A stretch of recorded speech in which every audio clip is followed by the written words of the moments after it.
Hello hi everyone, আমি রূপসা নিয়ে চলে এসেছি তোমাদের কাছে আমার 2025-এর শেষ কাজ, মানে নার্গিসের রেজিস্ট্রির সাজটা কেমনভাবে সাজালাম সেটাই তোমাদের সামনে তুলে ধরতে আজকে এসেছি।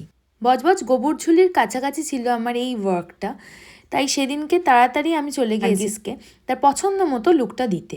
নার্গিস প্রথমত একটু টেন্সড ছিল ঠিকই, কিন্তু আস্তে আস্তে আমি এত গল্প করেছি এবং এত ভালোভাবে আমরা দুজন মিলে কাজটা দাঁড় করিয়েছি, রীতিমতো ও বলতে লাগলো যে সত্যি মেকআপ আর্টিস্টরাও এত ভালো হতে পারে, মানে এত খোলামেলা কথা বলতে পারে। তো প্রথমত লুকটাকে স্টার্ট করার আগেই আমি যেটা বুঝলাম, নার্গিসের স্কিনটা ছিল খুবই সেন্সিটিভ আর পিগমেন্টেশনে ভর্তি, আর ওর আইব্রোজের হেয়ারগুলো অনেক থিক হওয়ার জন্য আমি আগে আইব্রোজটাকে ক্লিন আপ করে নিয়ে ওর আই লুকটাকে স্টার্ট করেছিলাম। ওর একটা ইচ্ছা ছিল যেন ওর আইসটা একটু বড় বড় দেখতে লাগে।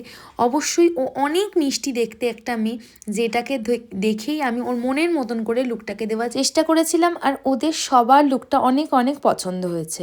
তারপর কাজ করতে করতে দেখি হঠাৎ নার্গিসের মা আমার জন্য 1 প্লেট খাবার নিয়ে চলে এসছে। তো আমি এত কিছু একসাথে না খেতে পারলেও কিছুটা খাবার খেয়ে আবার আমি আমার কাজের দিকে মন দিই।